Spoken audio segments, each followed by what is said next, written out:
విశాఖ ఇది ఒక నగరం కాదు, లక్షలాది మంది ఆశల నిలయం, అవకాశాల సముద్రం, సహజ వనరుల నిక్షేపం, ఐటీ వెలుగుల కేంద్రం, పర్యాటకులకు స్వర్గధామం, పరిశ్రమలకు పునాది, యువతకు ఉపాధి, మొత్తంగా ఉత్తరాంధ్ర గర్వం.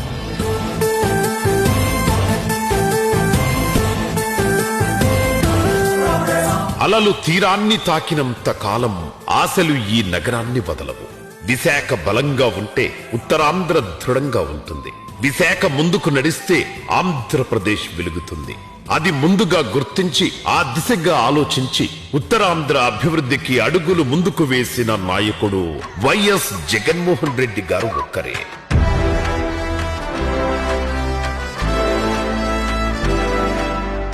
సరిపడా సహజ వనరులున్నాయి, ఎయిర్పోర్ట్ ఉంది, పోర్టులున్నాయి, కష్టపడేందుకు యువత సిద్ధంగా ఉంది. జనం అంటే ఓట్లు మాత్రమే అని స్వార్థ రాజకీయాలు చేసే పార్టీల మధ్య అలసిపోయి ఆశగా చూస్తున్న బతుకులకు జగన్ ఒక ధైర్యమయ్యారు. రాజకీయం అంటే మంచి చెయ్యడానికి ఓ మార్గమని మాత్రమే నమ్మే జగన్ విశాఖను విశ్వనగరంగా చేయాలనే కలలుగన్నారు. రాష్ట్ర అభివృద్ధికి ఇంజన్ గా మార్చాలనుకున్నారు. దక్షిణాదిలోనే విశ్వనగరంగా తీర్చిదిద్దాలనుకున్నారు. అధికారంలో ఉన్న 5 ఏళ్లలో విశాఖకు అద్భుతమైన దారి చూపించారు. ముందున్నటువంటి ప్రభుత్వాలు సమానమైన దృష్టితో ఈ ప్రాంతాన్ని చూడలేదన్నటువంటి ఆవేదన ఈ ప్రాంతంలో ఉన్నటువంటి వరకంతకు ఉంది. వైఎస్ఆర్ కాంగ్రెస్ పార్టీ ప్రభుత్వం వచ్చిన తర్వాత ఈ ప్రాంత ప్రజలకి ఆవేదన తగ్గించే పని చాలా వరకు జరిగింది. గత ప్రభుత్వంలో 2019 నుంచి 24 మధ్యలో ఉత్తరాంధ్ర జిల్లాలకు చేసినటువంటి అభివృద్ధి అంతా ఇంత కాదని మనం చెప్పుకోవచ్చు. రాజధాని పేరు చెప్పుకొని జనాల ఆశలతో టీడీపీ ఆడుకుంటే అన్ని ప్రాంతాల అభివృద్ధి ధ్యేయంగా, సుస్థిర ప్రగతి లక్ష్యంగా 3 ప్రాంతాలకో నగరం చొప్పున ఉత్తరాంధ్ర నుంచి విశాఖను ఎంపిక చేసుకుని ఒక్కో అడుగు ముందుకు వేస్తూ వచ్చారు జగన్.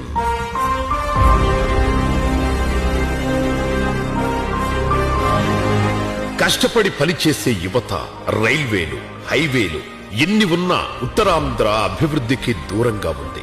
ఆ సముద్రపు హోరులో ఆయన విశాఖ భవిష్యత్తును చూశారు, ఉద్యోగాలను చూశారు, పరిశ్రమలను చూశారు. అంతకు మించి ఉత్తరాంధ్ర గౌరవాన్ని, ఆంధ్రప్రదేశ్ సత్వర ప్రగతిని కాంక్షించారు. రాజకీయ లాభ నష్టాలకు తావు లేకుండా ఆంధ్రుల కలలకు విశాఖ ఎలా వేదికగా మారుతుందనే ఆలోచించారు. మహత్తర విశ్వ విశాఖ కోసం ఒక గొప్ప కలను కన్నారు. ఆ కలను నిజం చేసే కార్యాచరణ ప్రణాళిక ప్రకటించారు.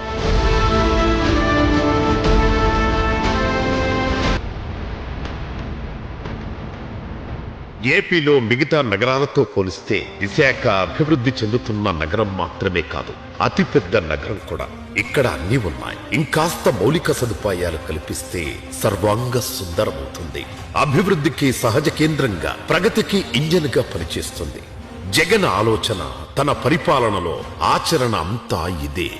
800 ఎకరాలలో నిర్మిస్తున్నటువంటి మూలపాటు పోర్టు గనక ఆల్మోస్ట్ గత ప్రభుత్వంలోని 80% కంప్లీట్ అయ్యేటటువంటి పరిస్థితులు మనం చూసాం. తద్వారా దాదాపు 50,000 మంది యువతకు ఉపాధి అవకాశాలు కలిగేటటువంటి పరిస్థితులు ఉన్నాయని చెప్పుకోవడంలో ఎటువంటి అతిశయోక్తి లేదు. కనీసం భూసేకరణ, కోర్టు కేసులు కూడా పరిష్కరించలేని చంద్రబాబు భోగాపురం ఎయిర్పోర్టు నిర్మాణ ఘనత తన ఘనత అని చెప్పుకోవడం సిగ్గుచేటు. భోగాపురం ఎయిర్పోర్టు పేరుతో 15,000 ఎకరాలు భూదోపిడికి ప్లాన్ చేసిన చంద్రబాబు ప్రజా ఉద్యమంతో తోకముడిచారు. వైఎస్ జగన్ గారు అధికారంలోకి రాగానే భోగాపురం ఎయిర్పోర్ట్, ఏరోసిటీ నిర్మాణం కోసం కేవలం 2,703 ఎకరాలు సేకరించి విమానాశ్రయ నిర్మాణానికి శంకుస్థాపన చేశారు. ఎయిర్పోర్టుకు ఎంత అవసరమో అంతే ఇచ్చి అందులో 500 ఎకరాల ప్రాంతాన్ని సిటీ గేట్వే ప్రాజెక్టుల కోసం కేటాయించారు. ప్రజా ప్రయోజనాలే లక్ష్యంగా ఆలోచించారు. అందుకోసం కోర్టుల్లో ఉన్న 130 కేసులు పరిష్కరించారు. భోగాపురం ఎయిర్పోర్ట్ వల్ల ఇక్కడ కొంతమంది యువకులకు ఉద్యోగ అవకాశాలు వస్తాయని ఎంతో ఆలోచన చేసి ఈ ఎయిర్పోర్ట్ నిర్మించడం జరిగినది. 960 కోట్లతో భూసేకరణ జరిపారు.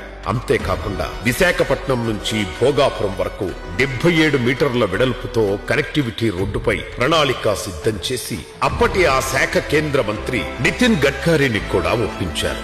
Of the important demand from the Chief Minister is with me, that is the making of 6-lane Vizag Port Highway and NH16 near Bhogapuram. The length is 55 km. Cost is 6,300 crore. ఇలా 2023 మే 3న Bhogapuram airport పనులు ప్రారంభం కాగా 3 ఏళ్లలో అందుబాటులోకి తీసుకురావాలన్న లక్ష్యంతో పనిచేసింది జగన్ ప్రభుత్వం. ఈ భోగాపురంలో ఎయిర్పోర్ట్ ఈరోజు శంకుస్థాపన జరిగి యుద్ధ ప్రాతిపదికన వాయువేగంతో జరిగిందంటే అది జగన్మోహన్ రెడ్డి గారి తాలూకా చలవే అని చెప్పుకోవడంలో ఎటువంటి అతిశయోక్తి లేదు.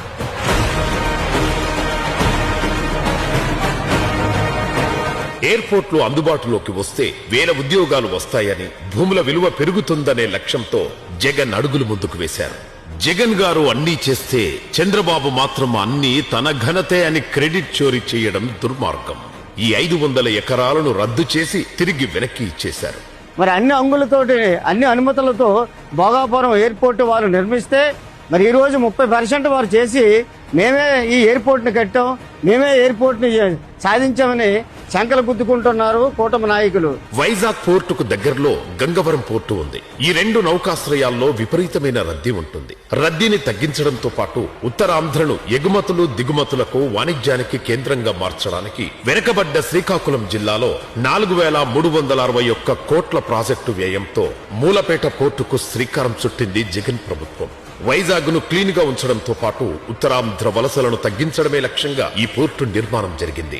ఉత్తరాంధ్ర ప్రాంతంలో ఉన్న విశాఖపట్నం పోర్టు గాని గంగవరం పోర్టు మీద ఒత్తిడి తగ్గించి ఈ ప్రాంతంలో ఉన్న ఎగుమతులు దిగుమతులు ఎక్కువగా ఈ ఉత్తరాంధ్ర ప్రాంతం నుంచి చేసి ఈ ప్రాంతానికి ఉపాధి అవకాశాలు కల్పించాలని ఒక పెద్ద ఎత్తున ఒక మన మూలపేట పోర్టును చేపట్టారు. మూలపేట పోర్టు చుట్టూ 7,000 ఎకరాల్లో ఇండస్ట్రియల్ క్లస్టర్ ఏర్పాటు చేశారు. ఇందులో ఎక్సాన్ మొబైల్ 90,000 కోట్లు, కళ్యాణి స్టీల్స్ 30,000 కోట్ల పెట్టుబడులకు సిద్ధం కాగా హల్దియా పెట్రోకెమికల్ సంస్థ HDPE తయారీ యూనిట్ల ఏర్పాటుకు ముందుకు వచ్చింది. అనకాపల్లి జిల్లా నక్కపల్లిలో ఉన్న 2,200 ఎకరాల APIIC భూమిని అర్సెలార్ మిట్టల్ స్టీల్ ప్లాంట్ కు కేటాయించడానికి సూత్రప్రాయ ఆమోదం లభించింది కూడా జగన్ గారి హయాంలోనే. వేల మంది కార్మికులకు ప్రత్యక్షంగా పరోక్షంగా ఉపాధి లభిస్తోంది. రోజు విశాఖపట్నంలో జరుగుతున్న అభివృద్ధి కార్యక్రమాల ద్వారా యావత్ ఉత్తరాంధ్ర ప్రాంతానికే కాకుండా యావత్ ఆంధ్రప్రదేశ్ రాష్ట్రానికి కూడా ఉత్తరాంధ్ర ప్రాంతం ఒక గ్రోత్ ఇంజిన్ గా ఆర్థిక పరిపుష్టి తీసుకొచ్చే శక్తి సామర్థ్యాలతో ఈరోజు విశాఖపట్నం ముందుకు తీసుకెళ్తుందంటే దానికి కారణం ఆ రోజు వైఎస్ జగన్మోహన్ రెడ్డి గారు తీసుకొచ్చిన పెట్టుబడులు.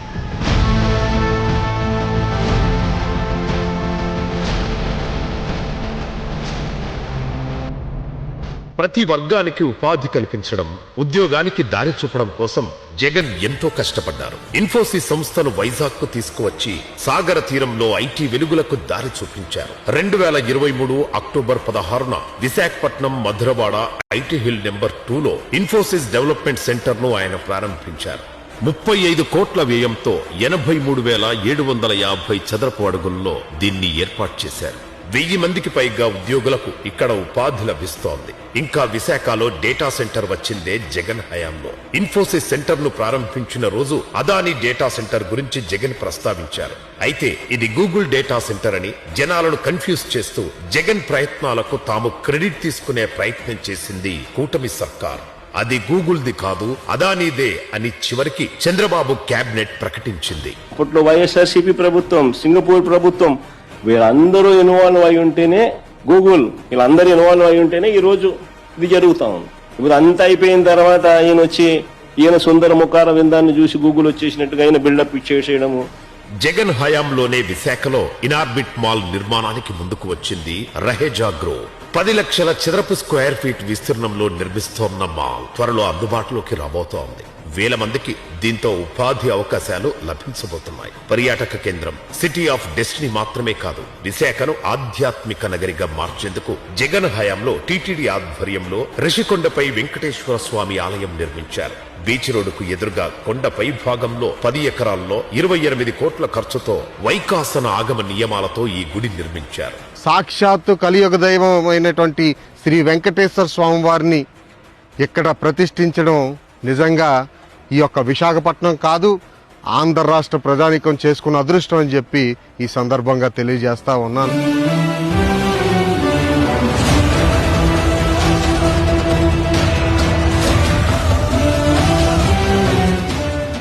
రిషికొండపై జగన్ నిర్మించిన భవనాలు ప్రభుత్వానికి ఓ ఆస్తిగా మారాయి. వైఎస్ఆర్ సిపి మీద కుట్రతో, జగన్ మీద ఉన్న కుళ్లుతో ప్రజాభవనాన్ని పక్కన పెట్టేసి వికృత రాజకీయ క్రీడలు ఆడుతోంది చంద్రబాబు సర్కారు.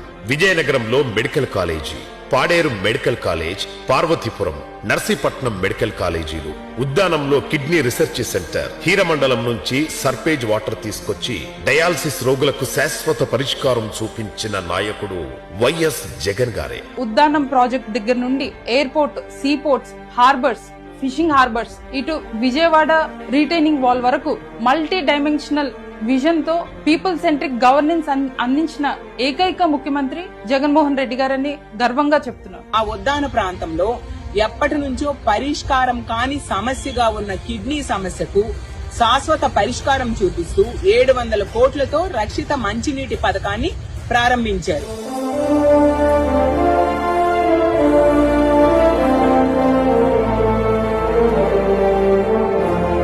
సాలూరులో ట్రైబల్ యూనివర్సిటీ, నక్కపల్లిలో ఇండస్ట్రియల్ హబ్, డెస్టినేషన్ గా విశాఖపట్నం ఉండాలంటే 5 స్టార్ హోటళ్లు కాదు, ఏకంగా 5 స్టార్ రిసార్టులు ఉండాలని సంకల్పించిన నాయకుడు వైఎస్ జగన్ గారు. నక్కపల్లి ప్రాంతంలో దాదాపు 4500 ఎకరాల్లో ఒక ఇండస్ట్రియల్ కారిడార్ ఏర్పాటు చేసి అప్పట్లో 17 రాష్ట్రాలు పోటీ పడినటువంటి బల్క్ డ్రగ్ పార్క్ ని నక్కపల్లిలో ఎస్టాబ్లిష్ చేయాలని చెప్పి ఒక నిర్ణయం తీసుకున్నాం.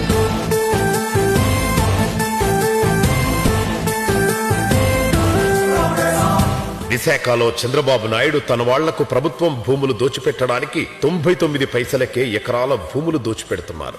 గీతం యూనివర్సిటీకి 1000 కోట్ల భూములు దోచిపెట్టేందుకు చంద్రబాబు సిద్ధమయ్యాడు. లూలు మాల్ కైతే ఎలాంటి బిడ్ లేకుండా విశాఖ నడుబొడ్డున 1000 కోట్ల విలువ చేసే 13.74 ఎకరాలను అత్యంత కారు చౌకగా 99 ఏళ్లకు చంద్రబాబు కట్టబెట్టారు. విశాఖపట్నంలో ఎక్కడున్నాయి, ఏ ప్రాంతంలో భూములు ఉన్నాయి, ఏది రూపాయికి ఇచ్చేద్దాము, దాని నుంచి ఏ విధంగా బ్యాక్ డోర్ లో దోచుకు తిందాము, ఇక్కడ రూపాయికి 100 రూపాయలకి 1,00,000 రూపాయలకి ఏ రకంగా మీరు ఇస్తున్నారు కోట్లాది రూపాయల తాలూకు భూముల్ని.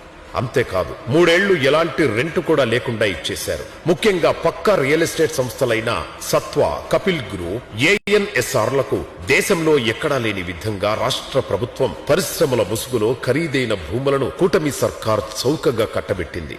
బహిరంగ మార్కెట్లో 3000 కోట్లకు పైగా విలువైన భూములను ఆ సంస్థకు కట్టబెట్టడం వెనక భారీగా ముడుపులు చేతులు మారినట్లు తెలుస్తోంది.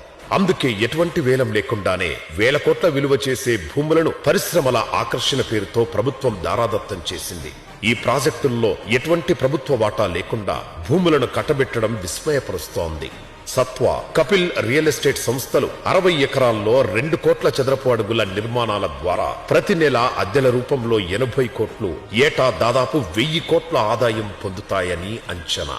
ఉత్తరాంధ్ర ప్రాంతంలో పారిశ్రామికంగా, ఐటీ పరంగా, పోర్ట్ ఆధారిత పరిశ్రమల పరంగా చేసినటువంటి అభివృద్ధి ఎప్పటికీ కూడా ఈ ప్రాంతం గుర్తుపెట్టుకుంటుంది అనేటువంటి విషయాన్ని కూడా ఈ సందర్భంగా తెలియజేస్తా ఉన్నా.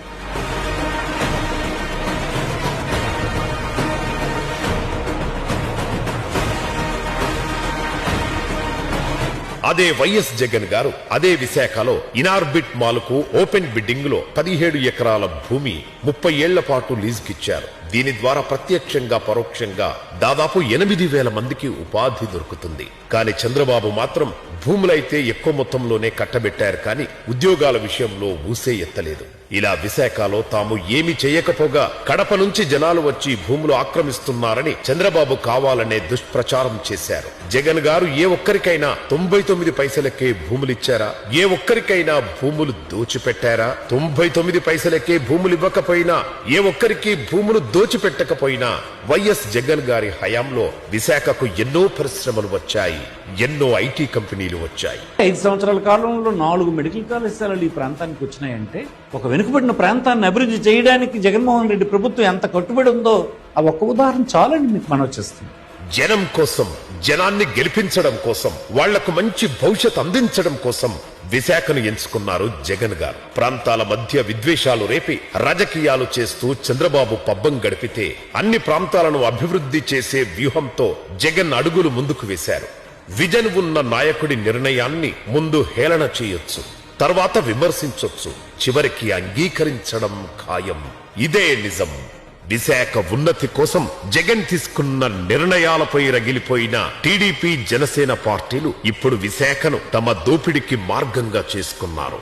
భవిష్యత్తును చూసిన వాడే నిజమైన నాయకుడు. That is YS Jagan. Jagan